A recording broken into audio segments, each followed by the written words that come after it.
there, trick-or-treaters. We're halfway through our series, Tales from the Campfire. I'm glad to see you're still with us. This week, we've got Alan from Witching Season Films telling us a terrifying story. I really hope you're prepared for this one, guys. Without any further ado, here's Alan. There was joy in the house of Bub. For 10 long years, Ephraim and Sophonisba Bub mourned in vain the loneliness of their life. Unavailingly, they had gazed into the emporia of baby linen and fixed their searching glances on the basket-makers' warehouses, where the cradles hung in tempting rows. In vain had they prayed and sighed and groaned and wished and waited and wept, but never had even a ray of hope been held out by the family physician. But now at last, the wished-for moment had arrived. Month after month had flown by on leaden wings, and the destined days had slowly measured their course. The months had become weeks, the weeks had dwindled down to days, the days had been attenuated to hours, the hours had lapsed into minutes, the minutes had slowly died away, and but seconds remained. Ephraim Bub sat cowering on the stairs, and tried with high-strung ears to catch the strain of blissful music from the lips of his firstborn. There was silence in the house, silence as of the deadly calm before the cyclone. Ah, Ephraim Bub, little thinkest thou that another moment may forever destroy the peaceful happy course of thy life, and open to thy craving eyes the portals of that wondrous land where childhood reigns supreme, and wherein the tyrant infant, with the wave of his tiny hand and the imperious treble of his tiny voice, sentences his parent to the deadly vault beneath the castle moat. As the thought strikes thee, thou becomest pale. How thou tremblest as thou findest thyself upon the brink of the abyss. Wouldest that thou could recall the past! But hark! The die is cast for good or ill. The long years of praying and hoping have found an end at last. From the chamber within comes a sharp cry, which shortly after is repeated. Ah, Ephraim! That cry is the feeble effort of a childish lips, as yet unused to rough worldly form of speech to frame the word Father. In the glow of thy transport, all doubts are forgotten, and when the doctor cometh forth as the harbinger of joy, he findeth thee radiant and with new-found delight. My dear sir, allow me to congratulate you, to offer twofold felicitations. Mr. Bub, sir, you are the father of twins. The twins were the finest children that were ever seen, so at least said the cognoscenti, and the parents were not slow to believe.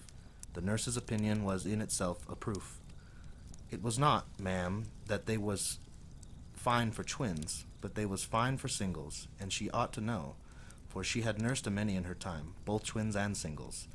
All they wanted was to have their dear little legs cut off and little wings on their dear little shoulders, for to be put one on each side of a white marble tombstone, cut beautiful, sacred to the relic of Ephraim Bub, that they might, sir, if so be that the missus was to survive the father of two such lovely twins, although she would make bold to say, and no offence intended, that a handsome gentleman, though a trifle or two older than his good lady, though for the matter of that she heard the gentleman was never too old at all, and for her own part, she liked them better for it, not like bits of boys that didn't know their own minds, that a gentleman was the father of two such heavenly twins, couldn't be called anything but a boy, though for the matter of that she never knowed in her experience which it was much of a boy as had twins, or any twins at all, so much for that matter. The twins were the idols of their parents, and at the same time their pleasure and their pain. Did Zerubbabel cough, Ephraim would start from his balmy slumbers with an agonized cry of consternation, for visions of innumerable twins black in the face from croup haunted his nightly pillow. Did Zachariah rail in ethereal expansion, Sophonisba with pallid hue and disheveled locks would fly to the cradle of her offspring. Did pins torture or sting afflict, or flannel or flies tickle, or light dazzle, or darkness affright, or hunger or thirst assail the synchronous productions, the household of Bub would be roused from quiet slumbers, or the current of its manifold workings changed. The twins grew apace, were weaned, teethed, and at length arrived at the stage of 3 years. Harry Murford and Tommy Stanton lived in the same range of villas as Ephraim Bub. Harry's parents had taken up their abode in number 25. Number 27 was happy in the perpetual sunshine of Tommy's smiles, and between these two residences Ephraim Bub reared his blossoms, the number of his mansion being 26. Harry and Tommy had been accustomed from the earliest times to meet each other daily. Their primal method of communication had been by the housetops, till their respective sires had been obliged to pay compensation to Bub for the damages to his roof and dormer windows, and from that time they had been forbidden by the home authorities to meet, whilst their mutual neighbor had taken the precaution of having his garden walls pebble-dashed and topped with broken glass to prevent their incursions. Harry and Tommy, however, being gifted with daring souls, lofty ambitions, impetuous natures, and strong seats to their trousers, defied the rugged walls of Bub and continued to meet in secret. Compared with these two youths, Castor and Pollux, Damon and Pythias, Eliza and Abelard are but tame examples of duality, or constancy, and friendship. All the poets from Hyginus to Schiller might sing of noble deeds done in desperate dangers held as naught for friendship's sake, but they would have been mute had they but known of the mutual affection of Harry and Tommy. Day by day, and often night by night, would these two brave perils of nurse and father and mother, of whip and imprisonment, and hunger and thirst, and solitude and darkness, to meet together. What they discussed in secret no other knew. What deeds of darkness were perpetuated in their symposia no one could tell. Alone they met, alone they remained, and alone they departed to their several abodes. There was in the garden of Bub a summer house overgrown with trailing plants and surrounded by young poplars, which the fond father had planted on his children's natal day, and whose rapid growth he had watched proudly. Those trees quite obstructed the summer house, and here Harry and Tommy, knowing after careful observation that none ever entered that place, held their conclaves. Time after time they met in full security and followed their customary pursuit of pleasure. Let us raise the mysterious veil and see what was the great unknown at whose shrine they had bent the knee. Harry and Tommy had each been given, as a Christmas box, a new knife, and for a long time, nearly a year, these knives, similar in size, pattern, were their chief delights. With them they cut and hacked into their respective homes all night, which would not be likely to be noticed, for the younger gentlemen were wary and had no wish that their moments of pleasure should be atoned for by moments of pain. The insides of drawers, and desks and boxes, and underparts of tables and chairs, the backs of picture frames, even the floors, where corners of the carpets could surreptitiously be turned up, all bore marks of their craftsmanship, and to compare notes on these artistic triumphs was a source of joy. At length, however, a critical time came. Some new field of action should be opened up, for the old appetites were sated, and the old joys had begun to pall. It was absolutely necessary that the existing schemes of destruction should be enlarged, and yet this could hardly be done without terrible risk of discovery, for the limits of safety had long since been reached and passed. But, be the risk great or small, some new ground should be broken, some new joy found, for the old earth was barren, and the craving for pleasure was growing fiercer with each successive day. The crisis had come. Who could tell the issue? They met in the arbor, determined to discuss this grave question. The heart of each was big with revolution, the heart of each was full of scheme and strategy, and the pocket of each was full of sweet stuff, the sweeter for being stolen. After having dispatched their sweets, the conspirators proceeded to explain their respective views with regard to the enlargement of their artistic operations. Tommy unfolded with much pride a scheme which he had in contemplation of cutting a series of holes in the sounding board of the piano, so as to destroy its musical properties. Harry was in no wise behindhand in his idea of reform. He had conceived the project of cutting the canvas at the back of his great-grandfather's portrait, which his father held in high regard among his lares and penates, so that in time, when the picture should be moved, the skin of paint would be broken, the head fall bodily out from the frame. At this point of the council, a brilliant thought occurred to Tommy. Why should not the enjoyment be doubled, and the musical instruments and family pictures of both establishments be sacrificed on the altar of pleasure? This was agreed, and then the meeting adjourned for dinner. When they next met, it was evident that there was a screw loose somewhere, that there was something rotten in the state of Denmark. After a little fencing on both sides, it came out that all the schemes of domestic reform had been foiled by maternal vigilance, and that so sharp had been the reprimand consequent on a partial discovery of the schemes that they would have to be abandoned till such time, at least, as increased physical strength would allow the reformers to laugh to scorn parental threats and injunctions. Sadly, the two forlorn youths took out their knives and regarded them. Sadly, they thought, as erst did Othello, of all the fair chances of honor and triumph and glory gone forever. They compared knives with almost the fondness of doting parents. They were so equal in size and strength and beauty, dimmed by no corrosive rust, tarnished by no stain, and with unbroken edges of the keenness of Saladin's sword. So like were the knives that but for the initial scratching of the handles, neither boy could be sure which was his own. After a little while they began to mutually brag of the superior excellence of their respective weapons. Tommy insisted that his was the sharper. Harry asserted that his was the stronger of the two. Hotter and hotter grew the war of words. The tempers of Harry and Tommy got inflamed, and their boyish bosoms glowed with manly thoughts of daring and of hate. And there was abroad, in that hour of spirit of a bygone age, one that penetrated even to that dim arbor in the grove of Bub. The world-old scheme of ordeal was whispered by the spirit in the ear of each, and suddenly the tumult was allayed.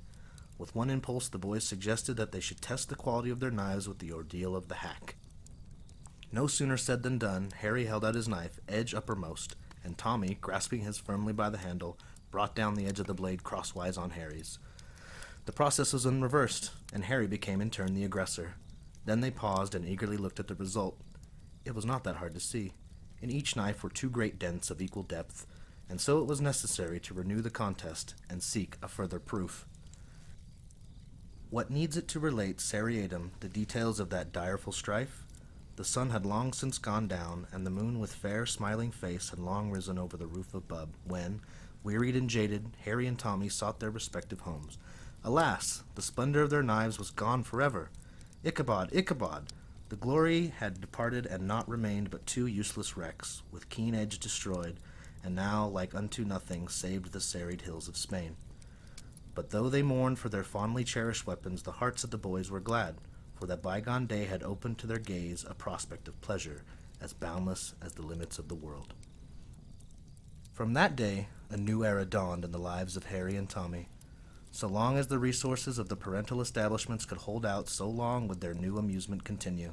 Subtly, they obtained surreptitious possessions of articles of family cutlery not in general use, and brought them one by one to their rendezvous.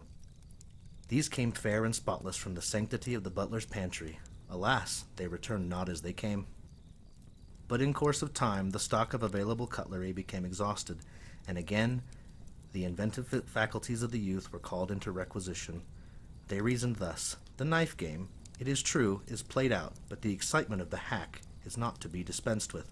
Let us carry, then, this great idea into new worlds.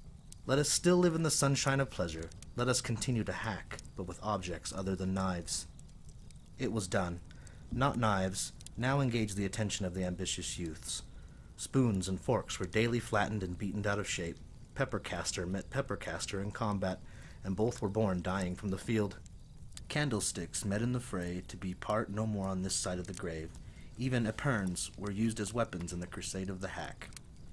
At last all the resources of the butler's pantry became exhausted, and then began a system of miscellaneous destruction that proved in a little time too ruinous to the furniture of the respective homes of Harry and Tommy. Mrs. Santon and Mrs. Murford began to notice that the wear and tear in their households became excessive. Day after day some new domestic calamity seemed to have occurred. Today a valuable edition of some book whose luxurious binding made in an object for public display would appear to have suffered some dire misfortune, for the edges were frayed and broken, and the back loose if not altogether displaced. Tomorrow the same awful fate would seem to have followed some miniature frame. The day following, the legs of some chair or spider table would show signs of extraordinary hardship. Even in the nursery the sounds of lamentation were heard. It was a thing of daily occurrence for the little girls to state that when going to bed at night they had laid their dear dollies in their beds with tender care, but then again, upon seeking them in the period of recess, they had found them with all their beauty gone, their legs and arms amputated, and faces beaten from all semblance of human form. Then articles of crockery began to be missed.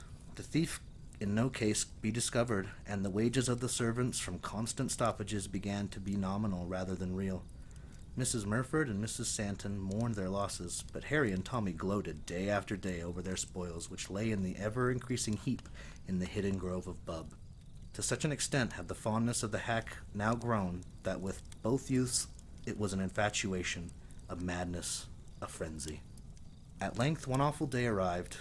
The butlers of the houses of Murford and Santon, harassed by constant losses and complaints, and finding that their breakage was in excess of their wages, determined to seek some sphere of occupation where, if they did not meet with a suitable reward or recognition of their services, they would at least not lose whatever fortune and reputation they had already acquired. Accordingly, before rendering up their keys and their goods entrusted to their charge, they proceeded to take a preliminary stock of their own accounts to make sure of their accredited accuracy. Dire indeed was their distress when they knew to the full the havoc which had been wrought, terrible their anguish of the present, bitter their thoughts of the future. Their hearts bowed down with weight and woe failed them quite. Reeled the strong brains that had erst overcome foes of deadlier spirit than grief, and fall their stalwart forms prone on the floor of their respective sancta sanctorum. Late in the day, when their services were required, they were sought for in the lower hall, and at length discovered where they lay.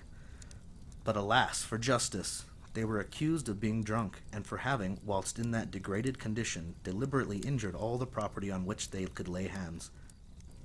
Were not the evidences of their guilt patent to all the hecatombs of the destroyed? Then they were charged with all the evils wrought in the houses, and on their indignant denial, Harry and Tommy, each in his own home, according to their concerted scheme of action, stepped forward and relieved their minds of the deadly weight that had for long in secret borne them down. The story of each ran that time after time he had seen the butler, when he thought that nobody was looking, knocking knives together in the pantry, chairs and books and pictures in the drawing-room and study, dolls in the nursery and plates in the kitchen. Then indeed was the master of each household stern and uncompromising in his demands for justice. Each butler was committed to the charge of myrmidons of the law under the double charge of drunkenness and wilful destruction of property. Softly and sweetly slept Harry and Tommy in their little beds that night. Angels seemed to whisper to them, for they smiled as though the lost in pleasant dreams. The rewards given by proud and grateful parents lay in their pockets, and in their hearts the happy consciousness of having done their duty. Truly sweet be the slumbers of the just. It might be supposed that now the operations of Harry and Tommy would be obliged to be abandoned. Not so, however. The minds of these youths were of no common order, nor were their souls of such weak nature as to yield at the first summons of necessity. Like Nelson, they knew not fear. Like Napoleon, they held impossible to be an adjective of fools, and they reveled in the glorious truth that in the lexicon of youth is no such word as fail. Therefore, on the day following their eclaircissement of the butler's misdeeds, they met in the arbor to plan a new campaign. In the hour when all seemed blackest to them, and when the narrowing walls of possibility hedged them in on every side, thus ran the deliberations of these dauntless youths. We have played out the meaner things that are inanimate and inert. Why not trench on the domains of life? The dead have lapsed in the regions of the forgotten past. Let the living look to themselves. That night they met when all households had retired to balmy sleep, and naught but the amorous wailings of nocturnal cats told of the existence of life and sentience. Each bore into the arbor in his arms a pet rabbit and a piece of sticking plaster. Then in the peaceful, quiet moonlight commenced a work of mystery, blood, and gloom. The proceedings began by fixing a piece of sticking plaster over the mouth of each rabbit to prevent it making a noise, if so inclined. Then Tommy held up his rabbit by the scanty tail and hung it wriggling, a white mass in the moonlight. Slowly Harry raised his rabbit, holding it in the same manner, and when level with his head, brought it down on Tommy's client. But the chances had been miscalculated. The boys held firmly to the tails, but the chief portions of the rabbit fell to the earth. Ere the doomed beast could escape, however, the operators had pounced upon them, and this time, holding them by the hind legs, renewed the trial. Deep into the night the game was kept up, and the eastern sky began to show signs of approaching as the day bore triumphantly the dead corse of its favorite bunny, and placed it within its summertime hutch. Next night the same game was renewed, with a new rabbit on each side, and for more than a week long, as the hutches supplied the wherewithal, the battle was sustained. True that there were sad hearts and red eyes in the juveniles of Santon and Mireford, as one by one the beloved pets were found dead, but Harry and Tommy, with the hearts of heroes, steeled to suffering and deaf to the pitiful cries of childhood, still fought the good fight to the bitter end. When the supply of rabbits was exhausted, other munition was not wanting. For some days the war was continued with white mice, dormice, hedgehogs, guinea pigs, pigeons, lambs, canaries, parakeets, linnets, squirrels, parrots, marmots, poodles, ravens, tortoises, terriers, and cats. Of these, as might be expected, the most difficult to manipulate were the terriers and the cats, and of these two classes the proportion of the difficulties in the way of terrier hacking was, when compared to that of cat hacking, about that which the simple lack of the British pharmacopoeia bears to water in the compound, which dairymen palm off upon too confiding public as milk. More than once, when engaged in the rapturous delights of cat hacking, and Harry and Tommy wished that the silent tomb could open its ponderous and massy jaws and engulf them, for the feline victims were not patient in death, and often broke the bonds in which the security of the artists rested, and turned fiercely on their executioners. At last, however, all the animals available were sacrificed, but the passion for hacking still remained. Tommy and Harry sat in the arbor dejected and disconsolate. They wept like two Alexanders because there were no more worlds to conquer. At last, the conviction had been forced upon them that the resources available for hacking were exhausted. The very morning they had a desperate battle, and their attire showed the ravages of direful war. Their hats were battered into shapeless masses, their shoes were soleless and heelless, and the uppers broken. The ends of their braces, their sleeves, their trousers were frayed, and they had indulged in many luxury of coat-tails that these two would have gone. Truly, hacking had become an absorbing passion with them. Long and fiercely had they been swept onward on the wings of the demon of strife, and powerless at the best of times had been the promptings of good, but now, heated with combat, maddened by the equal success of arms, and with the lust for victory still unsated, they longed more fiercely than ever for some new pleasure. The tigers that have tasted blood, they thirsted for a larger and more potent libation. As they sat, with their souls in tumult of desire and despair, some evil genius guided into the garden the twin blossoms of the tree of Bub. Hand in hand, Zachariah and Zerubbabel advanced from the back door. They had escaped from their nurses, and with the exploring instinct of humanity advanced boldly into the great world, the terra incognita, the ultimate Thule of the parental domain.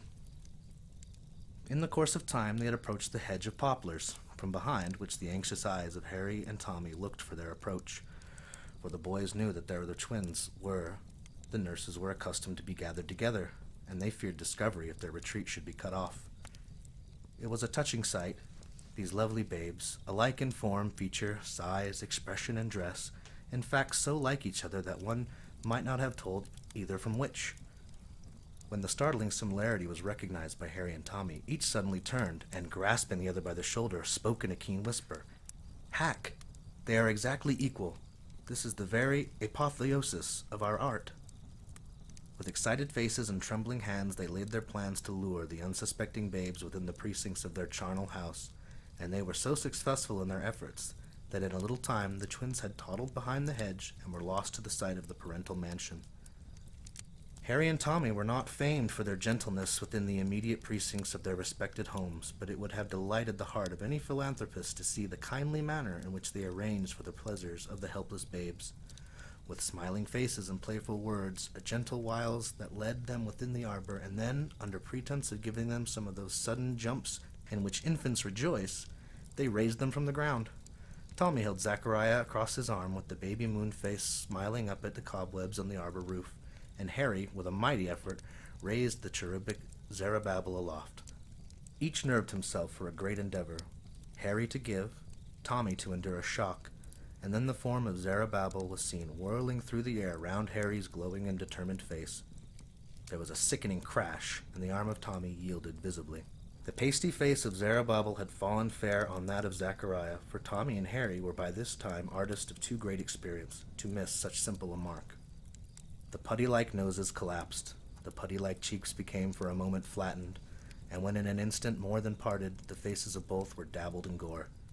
Immediately the firmament was rent with a series of such yells as might have been awakened the dead. Forthwith from the house of Bub came the echoes and paternal cries and footsteps as the sounds of scurrying feet rang through the mansion. Harry cried to Tommy. Tommy answered by a nod, and the two boys, regardless of consequences and bearing each a twin, ascended to the roof of the stable by means of a ladder which usually stood against the wall and which they pulled up after them. As Ephraim Bubb issued from the house in pursuit of his lost darlings, the sight which met his gaze froze his very soul. There, on the coping of the stable roof, stood Harry and Tommy, renewing their game. They seemed like two young demons forging some diabolical implement. For each in turn, the twins were lifted high in the air and then let fall with stunning force on the supine form of its fellow. How Ephraim felt none but a tender and imaginative father can conceive. It would be enough to wring the heart of even a callous parent to see his children, the darlings of his old age, his own beloved twins, being sacrificed to the brutal pleasure of unregenerate youths without being made unconsciously and helplessly guilty of the crime of fratricide. Loudly did Ephraim and also Sophonisba, who with disheveled locks had now appeared upon the scene, bewail their unhappy lot and shriek in vain for aid. But by rare ill chance no eyes save their own saw the work of butchery or heard the shrieks of anguish and despair. Wildly did Ephraim, mounting on the shoulders of his spouse, strive, but in vain, to scale the stable wall. Baffled in every effort, he rushed into the house, and appeared in a moment bearing in his hands a double-barreled gun, in which he poured the contents of a shot pouch as he ran. He came anigh the stable and hailed the murderous youths. "Drop them, twins, and come down here, or I'll shoot you like a brace of dogs." "Never!" exclaimed the heroic two, with one impulse, and continued their awful pastime with a zest tenfold as they knew that the agonized eyes of the parents wept at the cause of their joy. "Then die!" shrieked Ephraim, as he fired both barrels, right, left, at the hackers. But alas, love for his darling shook the hand that never shook before. As the smoke cleared off and Ephraim recovered from the kick of his gun, he heard the loud twofold laugh of triumph and saw Harry and Tommy, all unhurt, waving in the air the trunks of the twins the fond father had blown the heads completely off his own offspring. Tommy and Harry shrieked aloud in glee, and after playing catch with the bodies for some time, seen only by the agonized eyes of the infanticide and his wife, flung them high into the air. Ephraim leaped forward to catch what had once been Zachariah, and Sophonisba grabbed wildly for the loved remains of her Zerubbabel. But the weight of the bodies and the height from which they fell were not reckoned by either parent, and from being ignorant of a simple dynamical formula, each tried to effect an object with calm common sense, united with scientific knowledge, would have told them was impossible.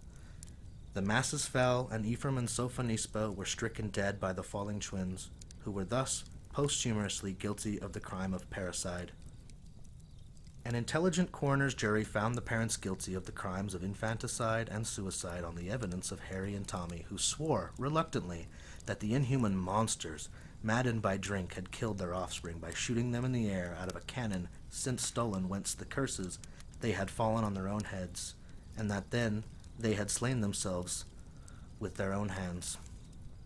Accordingly, Ephraim and Sophonisba were denied the solace of Christian burial, and were committed to the earth with maimed rites, and had stakes driven through their middles to pin them down in their unhallowed graves till the crack of doom.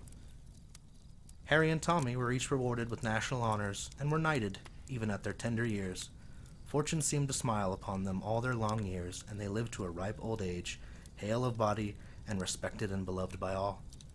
Often in the golden summer eves, when all nature seemed at rest, when the oldest cask was opened, and the largest lamp was lit, when the chestnuts glowed in the embers, and the kid turned on the spit, when their great-grandchildren pretended to mend fictional armor and to trim an imaginary helmet's plume, when the shuttles of the good wives and their grandchildren went flashing each through its proper loom. With shouting and with laughter, they were accustomed to tell the tale of the duelists, or the death doom of the double-born.